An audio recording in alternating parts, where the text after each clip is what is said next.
In this video, I'm going to show you a complete step-by-step guide on how you can get started with Make.com to build awesome automations for your business. I will also share with you my favorite learnings while working with Make.com, alongside with a couple of tools and features that most people don't even know. I think at this point it is fair to assume that you know Make.com, right? Well, if you do, that is awesome. But if you don't, Make.com is a tool that allows you to run workflow automations directly inside of a cloud so that you can get rid of manual processes through the power of technology. This is incredibly amazing, specifically because it helps us to get rid of manual processes and by taking advantage of the big three, which are saving time, saving money, and reducing human error. So with that out of the way, let's dive right into it. Oh, and to make sure you get the most out of this video, I created a custom GPT for you that is trained on data from Make.com so that you can learn even more while following me along in this video. And like that's not already awesome enough, I trained this GPT on custom data that it actually helps you build better scenarios while you're working with Make.com.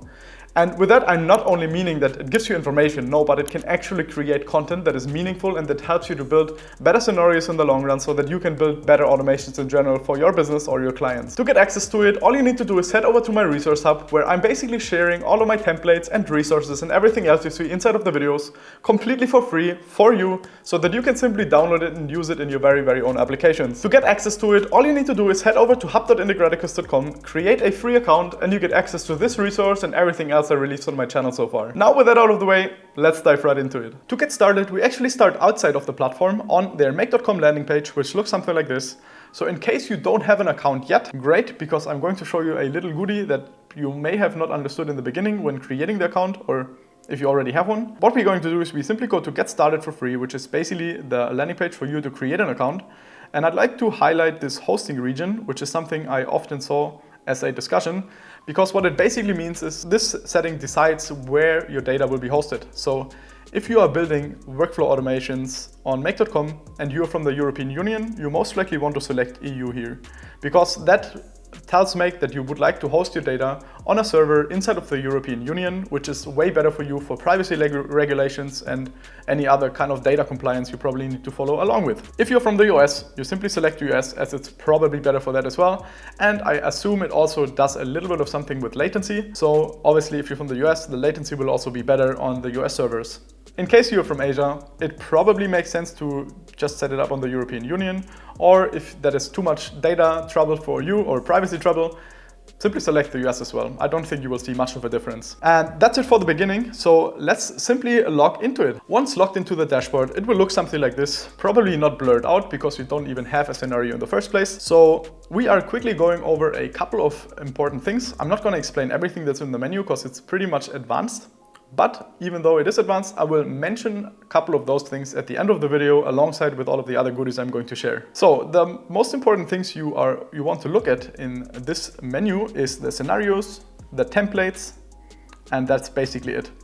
You might have to deal with webhooks depending on the integrations on the platforms you would like to connect to and talk to with the Make.com platform. But that is something we are not focusing on right now because I'm basically just trying to give you a basic understanding on how to get started with workflow automation. So what is actually workflow automation and how does that integrate with Make.com, or what is Make.com specifically doing in relation with workflow automations? And it's actually very simple to explain because they basically just call workflows scenarios, which is nothing else than a workflow or a simple workflow automation. And all you would need to do is you would simply click on workflows, on scenarios. You would end up on a screen like this and you can create your first scenario. And that is something we are going to do as well. So a scenario is nothing else than a sequential execution of triggers and actions, which sounds very technical, but what it is in the end, it is basically a specific event that triggers a workflow, so a process if you want, and executes certain tasks after.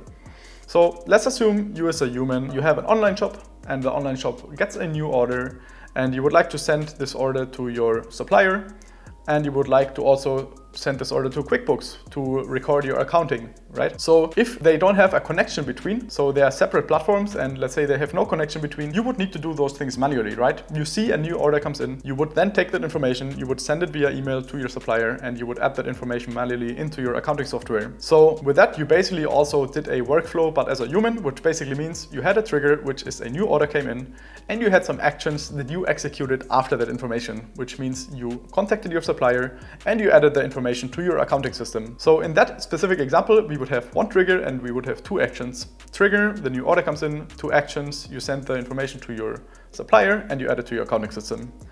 And this is literally what we consider a workflow or a scenario.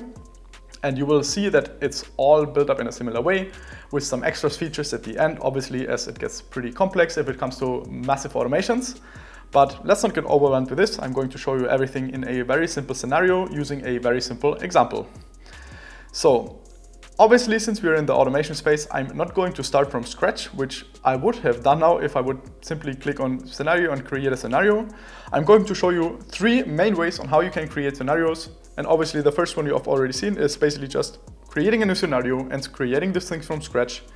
Another option is that you can actually go to the templates and you can fetch a predefined template. And the third option is something that I'm going to show you now because it's one of my favorite ones that they added to make, and it is one of the most recent ones they added, and I believe it's just going to get better from here. But before we actually create the scenario itself, we obviously need to have some kind of scenario we want to recreate so I can show it to you. And what we are going to do is very simple. We are using a Google form to collect information about an order, and whenever this form is submitted, we want to create a Gmail draft email. It is a very simple process. All I did is I opened my draft email right within here. And as you can see, I currently have no drafts available, which is great because I just deleted them all and I would like to show them to you in a very plain example. And what we're also going to do is we go to Google Forms, which you can reach under forms.google.com. You will end up at this page, and then you can create a form that suits your needs. You can even start with a template, or you can just start with a blank one. In my case, what we are going to do is we simply use an order form, which in that case, we are just gonna use to, let's say, do a restaurant order, right? So let's say we want to, although a restaurant is maybe not the best example, let's just say we want to order a computer. So as you can see, this predefined example already offers some things that we basically want to get from whoever we're interacting with. So we can leave this one. What is the item you'd like to order? We can leave this one too. We probably don't need the colors because we don't have colors right now. We don't want any product options either. For the contact information, that is just a separator, I think, which is okay. I'm just gonna remove that as well. So we just keep it as simple as possible so you can easily understand it and follow along. Okay, perfect. So now we would have what we can order, my name, email, and preferred contact method, which honestly, I don't think we need right now either. Okay, so now we have a very lean template for an order request. So in case someone would like to purchase something from us, from a catalog or magazine, wherever they read it, they can basically do that through this form. And you can obviously customize this form in the settings depending on your needs. You can open it up so that it's accessible from anyone from any kind of organization. That is mostly something people miss. So if you head into responses and you check the required sign-in, you can basically turn that off because otherwise only people from your organization can access the form, which is not what we want, since let's assume we want to basically send it out to any kind of random users and they can create orders. Now once that is done and the questions are set up, we can click here on the eye to preview that form, and this is how it looks. So all we are going to do is we basically fill out that form once. So I would say I'm a new customer. I would like to order a, let's just say we want to order a MacBook Air, whatever. So as a name, I'm gonna say it's Janis Moore. As an email, I'm just gonna add some random email that doesn't exist. And I would say, please make it green. Just some extra comment. So I'm submitting this form now, which shows me here that it was successful. If I now head into the order form, into responses, you can see that response here as well. So I basically ordered a MacBook Air, my name, email, and question and comments, which is great. So now we basically have submitted the form, but nothing else would have happened so far as we have no automation in place. So if we are checking our draft Gmail, obviously nothing is connected. So now the goal is to bridge that and allow basically this Google form to communicate with Gmail, and we are going to do that by using make.com as an intermediary to create the automations. So I can basically just go into here and search for Google Forms, search for the integration, and I will probably see a lot of those kind of form examples that we can use. Even something like here that basically can already send messages to Gmail, which is kind of something we are looking for. But I don't want to use a simple template, but I wanted to show you the third way of how to create scenarios. which is using AI. So all you need to do is you head over to scenarios, you go to create a new scenario, and I would say create Gmail draft from gform, just to give it a name. So this is the name of our scenario. And all I would do now is I would basically click on this purple button, which is the trigger, as it's the very first element we add. And within here, I would search for Google Forms. And then you can basically select it. But this is the manual way. The way we are going to use is down here, the AI assistant, which is basically a newly added feature that allows us to use AI to create a very basic structure of a scenario. So we don't even need to build it ourselves and select everything. It just helps us to speed up the process a little bit. So all we do is we open that, we click on create or edit a scenario. Now it's gonna share some message, that is great. And what we're going to do now is we basically say something like, create a scenario that can create a Gmail draft email once a Google form has been submitted, something like this. So once I click enter, you will see that the elements here will be adjusted, and you can see that it added a Google form and it added the Gmail create a draft action, which is great. So it basically already pre-configured it for it so that I don't need to do anything, which is amazing. It is very basic still at this point because it doesn't add any information inside of the elements, but it just helps you to build out a proper and solid structure in a very easy way. All right, now we can close that AI assistant and actually focus on the responses, etc. Because all we need to do is we basically need to add the form ID inside of the Google form fields by clicking on it. And to find the form ID, you have a couple of ways. The easiest way, what I would always do is I would simply copy the ID because it's in the URL. So what I mean by that is I simply go to the order form, and in the URL, I would copy this part, which is this ID, which is nothing else but the form ID. So I can just add it here. You could also click on search, and you can search for the document title of that form, and it will basically try to fetch that ID automatically so that you can see it right within here. Okay, I will set the limit to 1, which basically means it fires every time a new form submission comes in. And I click on OK. So at this point, we already told the scenario that whenever a Google form is submitted, it should basically check those Google forms and send a trigger to all of the upcoming actions after. There is a small and slight difference I would like to mention now, just because it's more important later down the line in case you face some issues or you think it's not working properly, which is this down here, the schedule settings, which is also what you see when you click on this clock. Because what that basically means is that it is not an instant trigger, but it is a trigger that basically checks on Google Forms occasionally and see if there is any entries. So if you would like to track more form entries, you can basically set this to 100 or whatever number it is that you expect on form entries. And it will basically check every 15 minutes. So in case I would basically send a new order request now, it might take up to 15 minutes until this scenario runs or this automation runs, because it is set to a 15 minute schedule. So you can obviously adjust the number to your needs, but this is what happens automatically if you use the AI assistant, which is okay in my case as I'm just going to test it. All right, this is basically the whole setup for the Google Forms. Now the interesting part comes with the Gmail. Oh, and by the way, you probably need to do that because I haven't, because I already had it, is the connection. So when you are using Google Forms the first time, you will have to set up a connection right here by clicking on add, and then you will basically be redirected to Google. You need to authenticate yourself. You click a couple of times OK, and then you will be connected. So then you can select the connection from your dropdown right here. All right, but that's it now to the Google Forms integrations. Now we can actually focus on the action, which is creating a draft email. So in the very beginning, I just would like to show you the concept, because we can even try it without any custom data. So all we do is we basically click on the Gmail action, and you can see I can select a folder right here. You probably again need to authenticate with a connection. So you basically need to log into your Google account and give yourself action or permission that you can use Gmail through make.com. Once you've done it, you will simply see it here within the connection dropdown, and you can actually select those values. So now to the actual email. For me, I would like to add this email to the draft folder, which is right here. I would just select drafts, which means every email that comes in will be in the drafts folder. I can add a recipient, which I'm not gonna do now in the first place, or actually let's do it. I'm just gonna add a demo email address here. Let's say demo.test, and then we can add a subject. So we can say demo subject, and we can say demo content.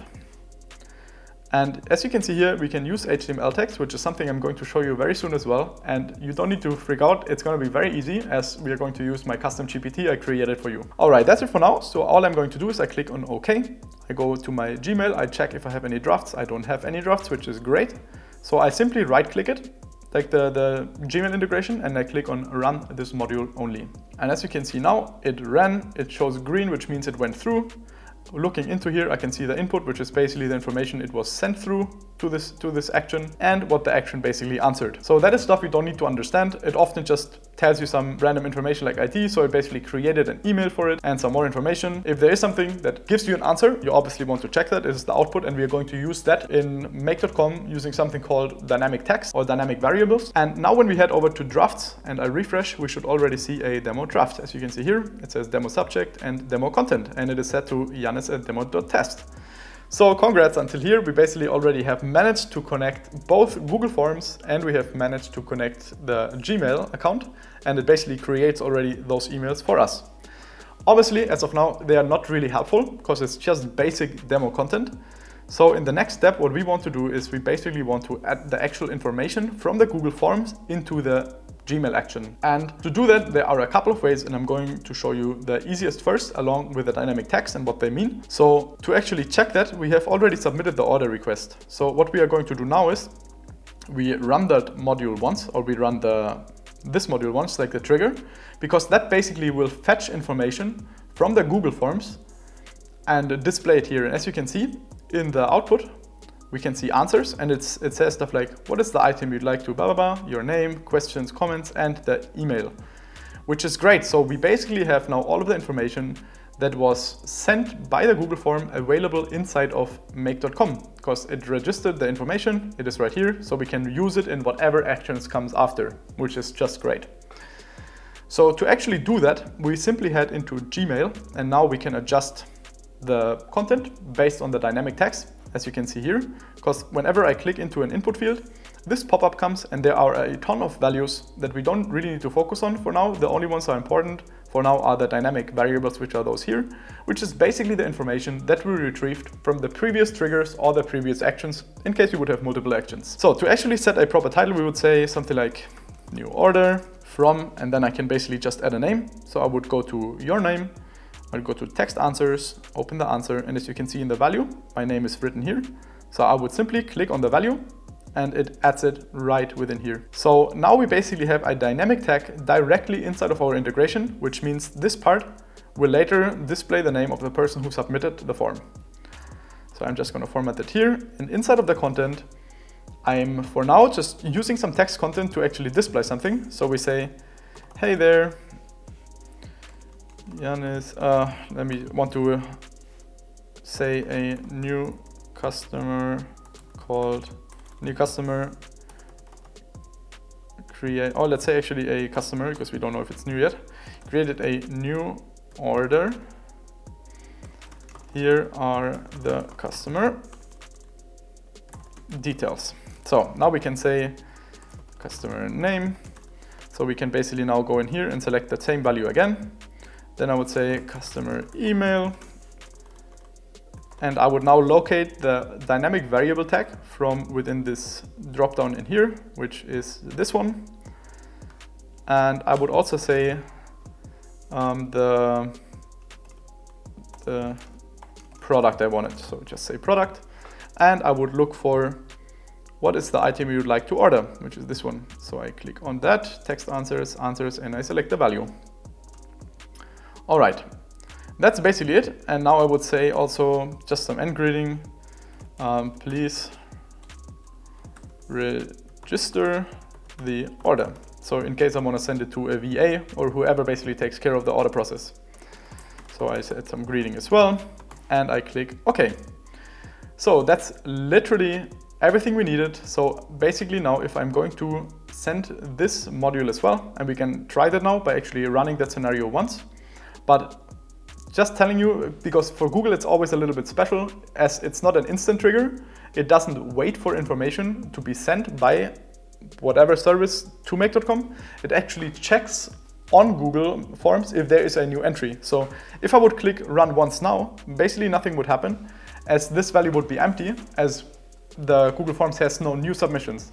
So to actually test it again, all I would need to do is I would simply head to our order form, I would open it again, and I would simply fill it out again. So we just say something like, let's say laptop with camera. Let's just say Janis Moore at youtube.test, whatever. And as a comment, I'd say make it green. So I'm gonna submit that form, which means I can now already test that scenario. So I would just want to run the whole scenario so that basically the trigger fires and the actual action fires. So all I'm going to do is click run once, and as you can see, it will basically fetch the information now from Google Forms, and it will create the email based on that information. So you can obviously look into the details if you want to get a better understanding of the flow. You can see the message ID is set to an email, which is great. So we basically should have a draft within here now that says new order from Janis Moore, which is perfectly correct. And here you can see, hey there, a customer created a new order. Here are the details, and it shows basically the whole details. But if you're like me, and you probably, even if you're not like me, this layout just sucks. It's not good. It's everything in one line. It doesn't look good. It's not formatted, etc. So there is a solution for that, which I built into my custom GPT. So you don't need to deal with any code, any coding whatsoever, or any markup languages. So to take advantage of that, all we are going to do is head into our scenario. We go into the content field, and I'm simply going to copy this whole block down here. So once I've done that, all we do is basically head over to our make.com Copilot, which is the custom GPT I create for you guys. So again, to get access to it, head to our resource hub, log in, and get access to the make.com Copilot by the link. And then we are going to add a very smart prompt that you will also find inside of the resource, or inside of the resource file, or the page of our resource hub. And I'm just going to type it out, but you will get it as a template. So we are going to say something like, I would like, let's say, please create a HTML formatted email template based on the following make.com content. So we make a double point, we go 2 steps down, and I literally just paste in what I copied from within the content field within here. We can now also add some additional information. We can say something like, please make it visually attractive, for example. And now I'm clicking enter. So this is literally all I do. You can see the template is right within here. And all I expect now is that our custom Copilot basically creates us an HTML template completely formatted, so that all we need to do is copy it and paste it right back into Make. And as you can see here, it's basically creating it for us, which is awesome because it saves us again a lot of time. You don't need to have any headaches with email templating, with understanding HTML whatsoever. And it is completely customized based on your needs. So even if you would not like anything that is in the template right now, you can literally just ask that custom GPT to change it, and it will change it for you. So as you can see here, for example, it adds a header, it adds some content, and it adds some breaks, which means it's just line breaks, just so that the email looks a little bit better. And I'm just gonna wait until this is ready. All right, as you can see, it's done now, and we can look up and we see the whole email template, including the custom tags, which is also something that the template is instructed to do, or that GPT is instructed to do. So all we do is we scroll up to the top of that content field and we click on copy code. We head back into our make.com scenario and we replace this whole part in here with what we copied inside of the template. And as you can see here, it adds a couple of features, including the tags we had included in our previous template, which means you don't need to worry about anything breaking here. And it even adds another tag for the year, which is a dynamic tag from the make.com dynamic tags that you can find up within here, which I think is, let me see where it is. I'm not sure. It's somewhere in here at years, I think, or year. So you can basically select those dynamic tags to bring in more features with make.com, which, by the way, this custom GPT also supports. I'm gonna show you that in one of the extra goodies at the end of this tutorial. So stay tuned for that. All I'm going to do now is simply click on OK, and we are going to run that same scenario again. So I'm gonna go back to our Google Forms. I'm gonna head over here. I'm simply going to fill it out. Just say laptop with camera. Add Janis Moore at demo.test and make it blue this time maybe. So I submit that form. I head back over to make.com. I am simply running this module again, or this whole scenario. So once that's done and it is both successful, we head over to the drafts and we can see in here it added another draft, which is this one. So when opening it, you can see the difference, right? It basically formatted that whole email for us, so it looks better. It is easier to understand. And oh, I can see it didn't add the year here, so which means probably something with the tag didn't work, which means we can either instruct GPT to fix that for us, or we can simply adjust it right within the email and select our custom one within here, based on their formats.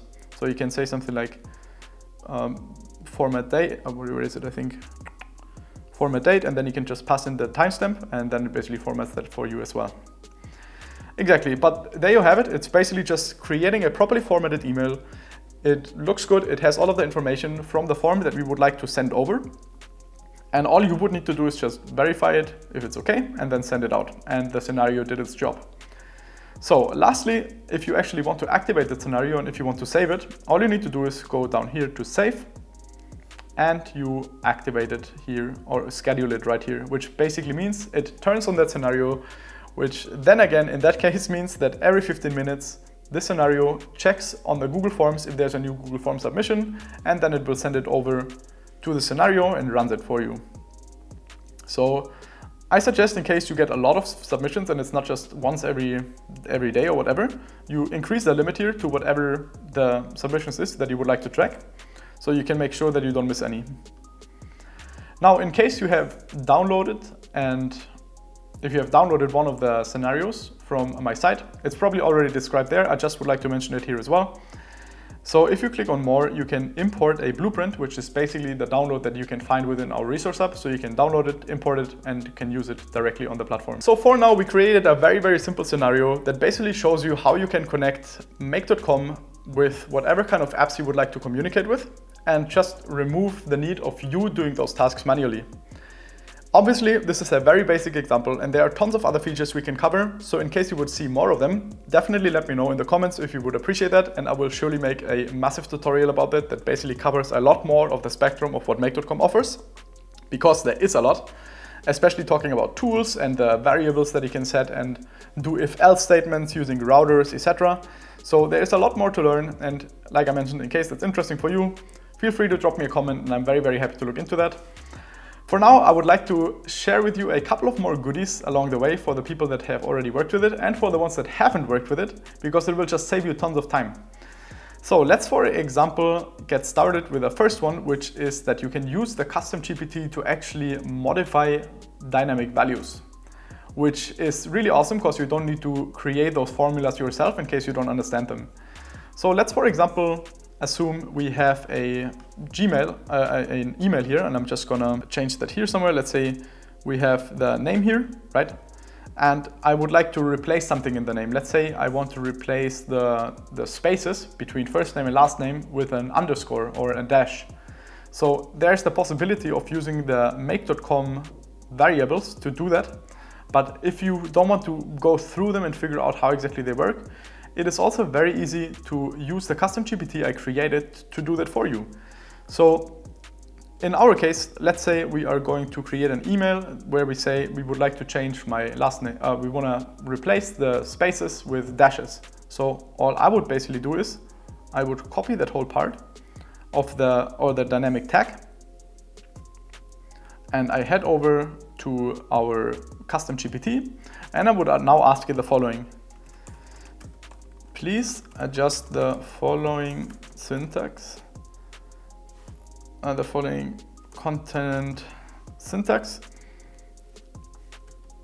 so that spaces, let's say, space characters are replaced by dashes.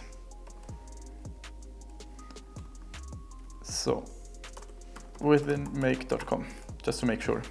So I'm going to add what I have copied, which is this, which is basically the dynamic tag that we just copied from the scenario. And I'm just clicking enter and see what's happening now. So I haven't tried it, but it should already do the job well. And as you can see, it does it. So it basically creates a different kind of formatting that you don't need to understand now, but that basically is syntax that make.com uses to create a replace function, because I can see it separates it by the semicolons and it has double curly brackets at the beginning. So you can read through it to get a better understanding, because I programmed it in a way that explains to you how all of those things work.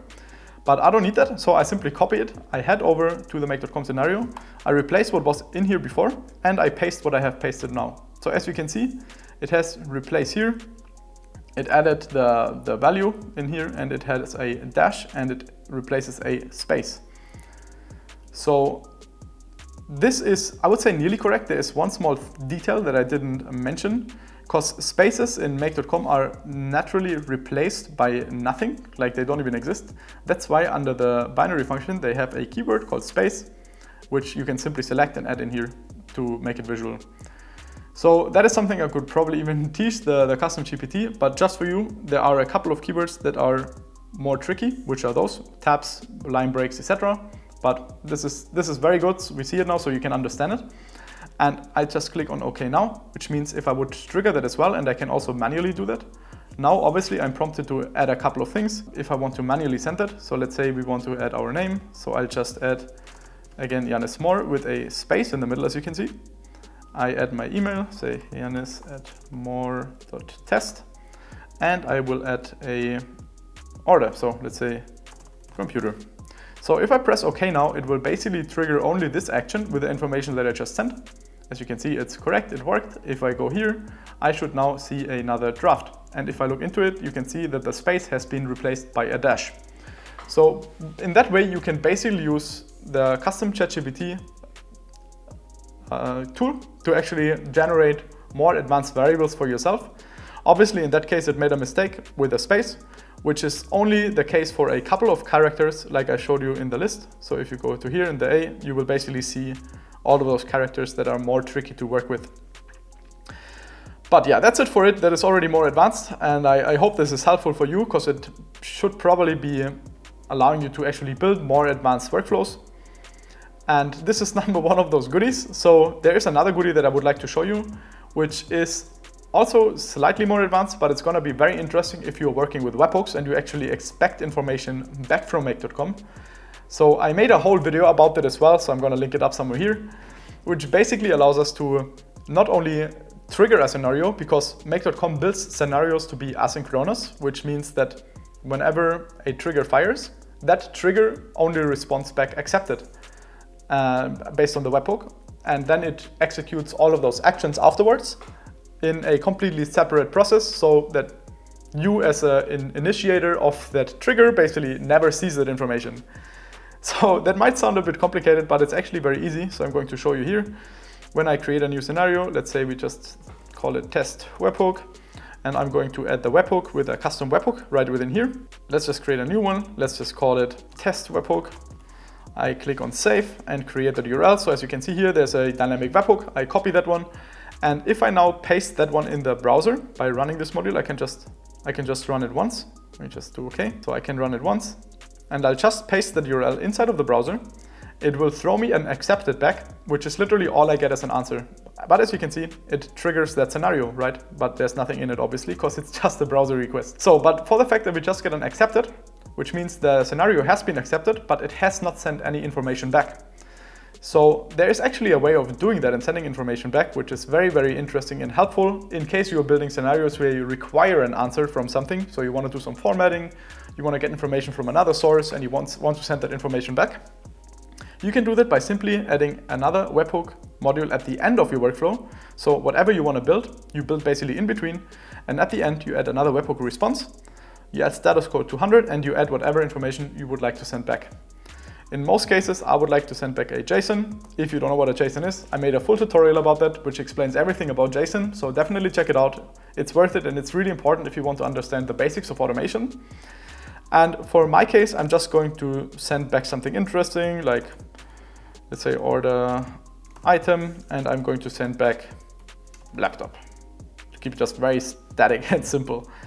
I also want to activate the advanced settings and set a custom header. So I just say something like content -type, and I set this to application/JSON. And I click OK. So now when I run this scenario again, look at what comes back in the response. We get back a order item laptop. So what we basically did is we customized that scenario so that the scenario actually executes synchronously, which means it kind of sends that information back to us as a caller whenever everything else happened in between. So this whole thing is really amazing, and it helps you a lot if you want to get information using automation from tools back to your actual caller, like your basically event or trigger. So this helps you to build complete apps from somewhere else, which basically are not possible with just simple asynchronous execution. So that is something really interesting for you to keep in mind. Another neat thing I would like to share with you is that you basically not build for internal tools of Make.com. So you have something like these kind of tools which are built in by Make, and they allow you to do certain things like getting a variable, setting, updating variables, etc., which is basically stuff that you can store inside of one execution instance. So whenever one of those executions runs, which means trigger fires action, action, action, action, action, and you can store information specifically in this execution, which is great if you want to capture more information, you want to format them in a different way, or you want to add them up in a more collective way, etc. So all of those triggers basically not count against your credits, which I've seen often people ask for, but they changed it a couple of months ago that you're not built for those credits, which is amazing. So you never need to be afraid of using them, which is great. And lastly, to make sure you get the most out of it, I'm also going to share with you a little bit more information about the menu so you get an understanding of all of those points, because that might be interesting if you really want to dive deep into Make.com and you even use the custom GPT I created to get more information on it. So the organization and teams are obvious, very, very obvious in my opinion. It is basically just about your account. It's the organization you created while creating your account, and it is the team members that have access to the account. That's it. The scenarios are basically the workflow automations you build. Nothing special about that. The templates is the predefined scenarios that you can just import with one click by searching for them if anyone else ever built them before. Connections is basically the authentications that you set up during the process of building your scenarios with external tools. Let's say you authenticated for Gmail, what we did earlier, or for Google Forms. All of those connections are stored inside of those connection tab for each of the tools that you basically authenticated for. Webhooks, again, is the same. It's kind of like a collective list of where you can see all of the webhook URLs that we basically created. So everything you see within the list of the webhooks, this is what you will find inside the webhooks, and you can see to which scenarios they are connected, because they can be connected to multiple scenarios. And you will also be able to deactivate them, delete them, and a couple of more features. The keys is basically if you want to store global authentication keys, which you probably don't need to understand now, but it's basically for more advanced authentications for APIs and APIs that just integrate with other services. You can store those keys in there as well. The devices is something they introduced at some point, which is nothing else than having a list of all of the mobile devices that are connected to your Make.com app, so that you can always kind of control who has access to it. Data stores is a very interesting feature because it allows you to store information inside of your Make.com account in the form of a database. So you have basically tables. It's kind of a relational database, which means you can add lines, you can add information into it, and you can fetch it from there, you can update it. It's kind of what you know from maybe Postgres or from SQL or MySQL. Which is great if you run scenarios and you have data that you would like to keep and store it for other scenarios as well, or maybe even from the same one and it executes again. You can load that information from the data stores and reuse it in these scenario executions. And lastly, I would like to show you the data structures. The data structures are a very important point for unifying information. So in case you always need to expect a certain response, you can kind of unify that response and make sure all of those fields from the response are always set. So that counts for both triggers and actions. So the first element and all the elements that follow after. Let's say, for example, you send a email or let's say from our example, we have an order form. And in the order form, we always expect the order ID, we always expect the name, we always expect the email address. We can create a data structure that says the ID has to be in there, the email has to be in there, and the name has to be in there. So even though they aren't provided in all of the requests, with the data structure, these fields will still be added even though they are empty, but they would be in the response. This helps you a lot to just build better code or build better solutions, as you don't need to first check if those fields are set or not and then do validation and here and there. It just unifies the system and makes it easier for you to control those values. And lastly, we have the My Apps tab, which is nothing else than you being able to basically create your own app that you can later on as well launch on the Make.com store so that other people can basically use those apps. I've built a couple of them myself previously. It is a more complex process if you don't know about it, and you should definitely be aware of how JSON works, because they basically set up requests in JSON format so that you can map them in between different environments and different request types, etc. And you can also use their JSON format to dynamically get values into the apps, etc. But that is a pretty advanced thing. I mean, obviously, in case you guys want to see it, I can make a video about that. There's probably not much around, as this is very deep stuff, but I'm happy to just mention it. And I guess for now, that is probably already more than overwhelming. We are like already far into the video. So if you're still here, I appreciate it very much. I hope this content adds value to you. And if it does, I would definitely appreciate if you subscribe to my channel and if you drop me some comments to see what else you would like to see from my side. For now, that's it. I hope you enjoyed it and looking forward to seeing you next time.